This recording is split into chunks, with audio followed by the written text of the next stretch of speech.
Chapter 24, The Last Resort. It was a monumental moment.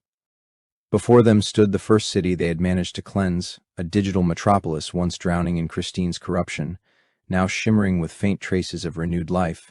It wasn't immune, no place ever would be, but it was resistant. Resistant enough to matter. Resistant enough to fight back. It had taken them nearly a millennium to get here.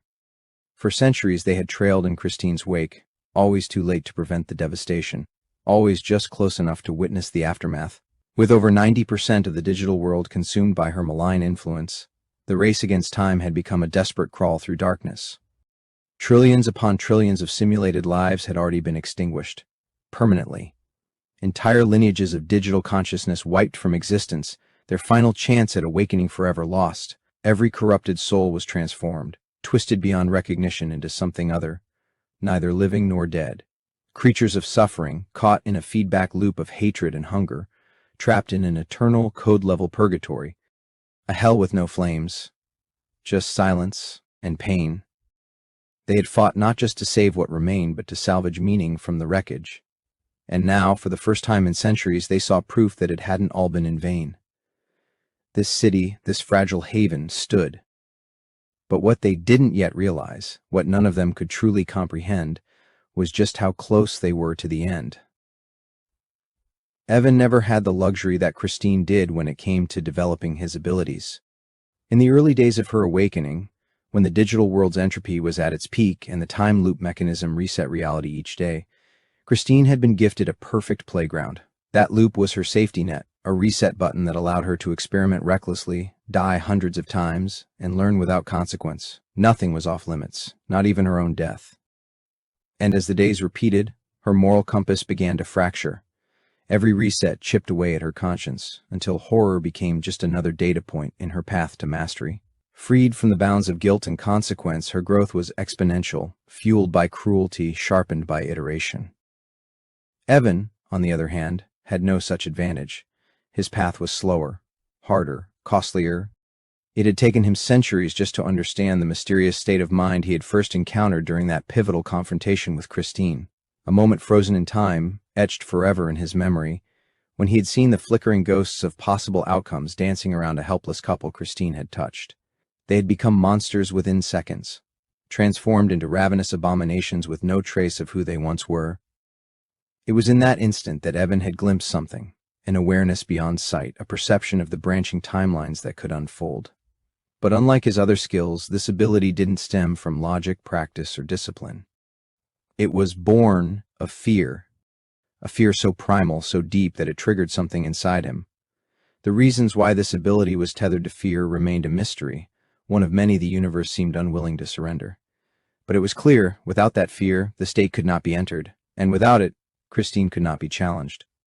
For centuries they tried to reproduce the experience, but the state remained elusive, appearing only for seconds at a time, like a dream dissolving upon waking.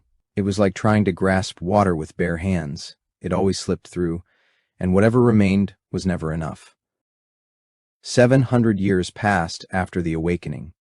By then, Christine's grand design had revealed itself in full.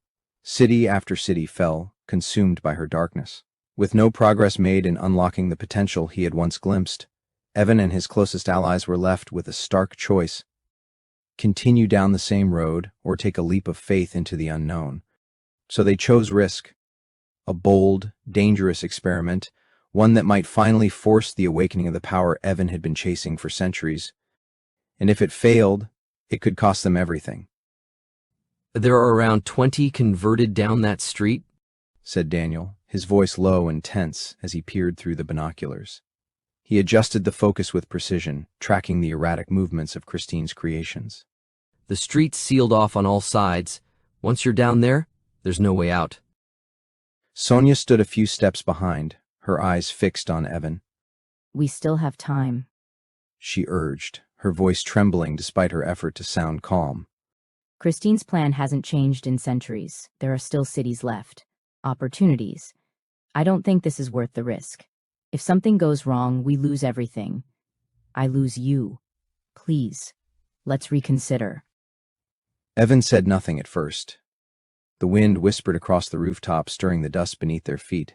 Below, the city remained locked in its cursed stillness, a twisted echo of what it once had been. Shadows twitched in the distance. The infected wandered without purpose, their corrupted minds bound to Christine's will.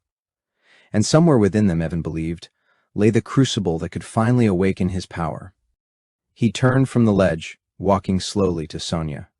Without a word, he embraced her tightly, pulling her close. She clung to him with the quiet desperation of someone trying to freeze time. Then he kissed her. It wasn't just a kiss. It was a moment carved into eternity, a farewell, a promise, a merging of souls. For Evan, it was a last communion with the love that had kept him whole. He let it consume him completely, memorizing every detail, the warmth of her skin, the trembling of her breath, the electric pulse of digital nerves firing in perfect harmony. That kiss was a checkpoint in time, a threshold. There would be a before and an after, and everyone on that rooftop knew it. They had spoken of this moment for decades, planned it, dreaded it. There were no words left, just truths too deep for language. I love you, Evan said quietly, but with the weight of lifetimes behind it. and I always will. Sonia exhaled shakily. She didn't need more. I love you too. She whispered, Please, come back. but she knew what his silence meant. Evan never made promises he wasn't sure he could keep.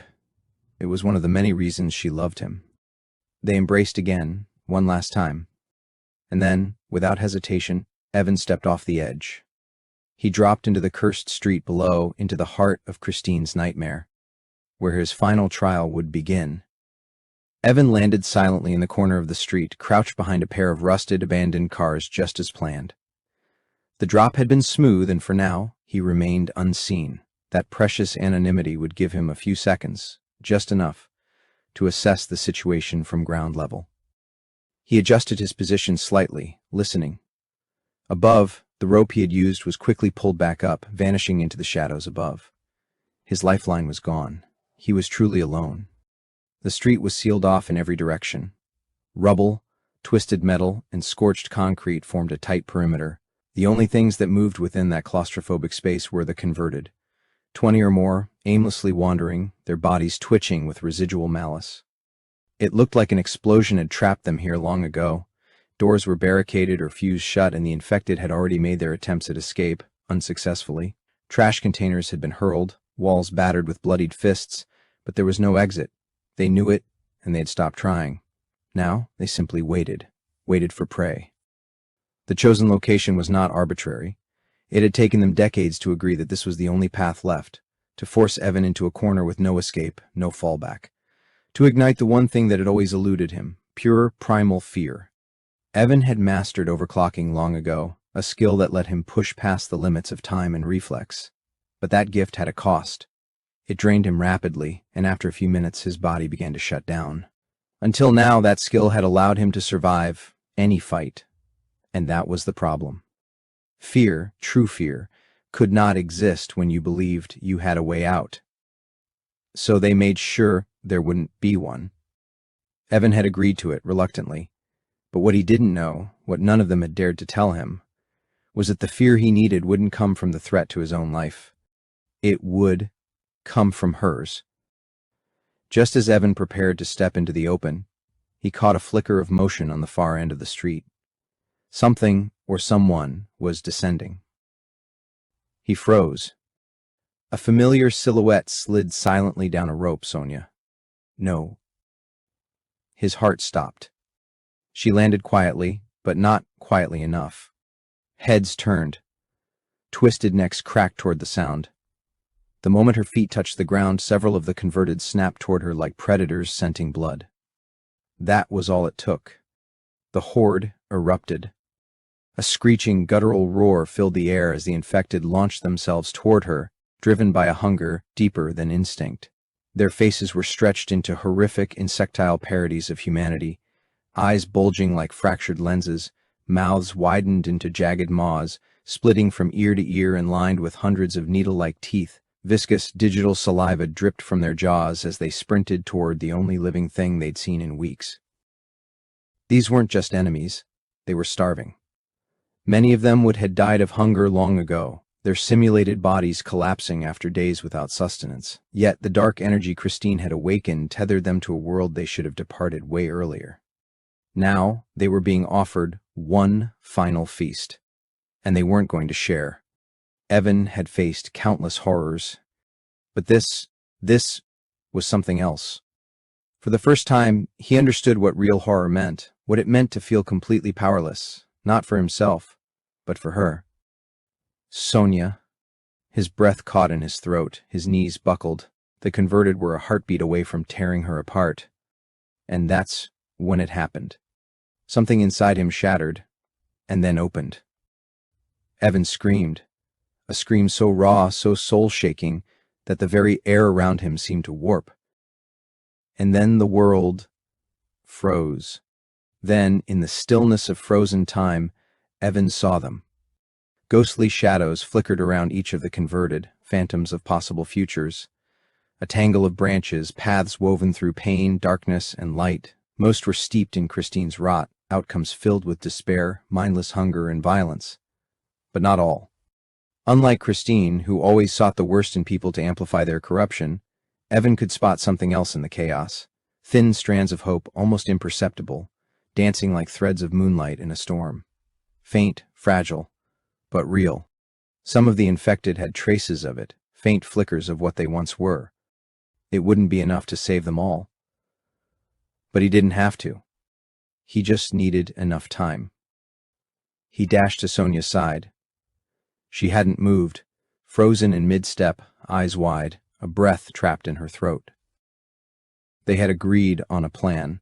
Once Evan succeeded in this final test, he would signal their friends above, prompting the escape rope to drop.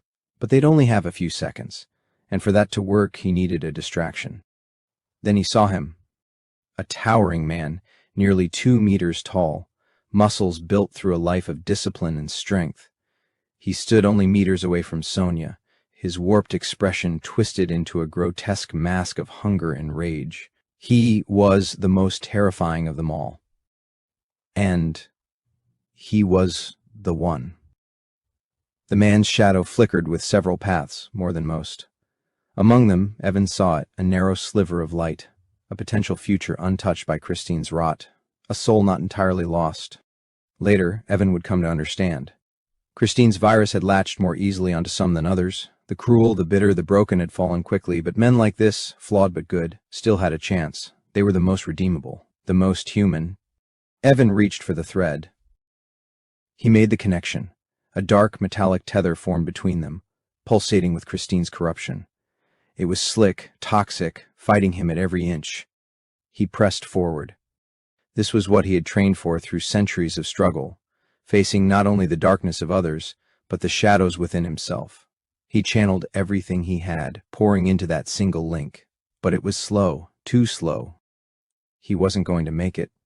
Then, suddenly, miraculously, the connection pulsed with a new energy. From the other end, a soft blue light surged forward. Something inside the man had awakened. He was fighting back. The two energies met in the middle, light clashed with darkness, and overcame it. In an instant, the man's face shifted, his monstrous features faded, his eyes cleared, his soul, his humanity returned. He was no longer a puppet of the virus, no longer asleep. He was alive. Just like Evan, just like Christine, but unlike her, he chose to protect. Evan felt his strength finally failing. Time was slipping from his grasp. To his astonishment, the towering man remained unaffected by the frozen time. He moved in the frozen world. "Thank you, Evan," the man said, his voice steady and warm. "Don't worry. I know what to do. I've got your back." Evan nodded, barely able to move, and pulled Sonia just out of reach of the nearest attacker. And then, time resumed. The street exploded into chaos. The horde surged forward, but now the massive man stood between them and their prey. He was a wall of fury and purpose, fists like sledgehammers, arms swinging with brutal precision. One by one, he smashed back the converted, stopping each assault with bone-breaking force. Evan raised his hand and gave the signal. Moments later, the rope dropped. Above, their friends were already pulling. Sonia clutched the rope. Evan helped her up, climbing with his last ounce of strength. Below, the giant held the line. Claws tore at him. Teeth sank into his limbs. But he didn't stop. He fought like a man possessed, not by darkness, but by something far more powerful. Conviction. Redemption. Love. His fists flew. Bodies crashed. Blood sprayed. Still he stood. As Evan and Sonia reached safety, just as they cleared the edge and the converted began to swarm his position, they heard the man roar one final time. Thank you, Evan. Now go kill that evil bitch.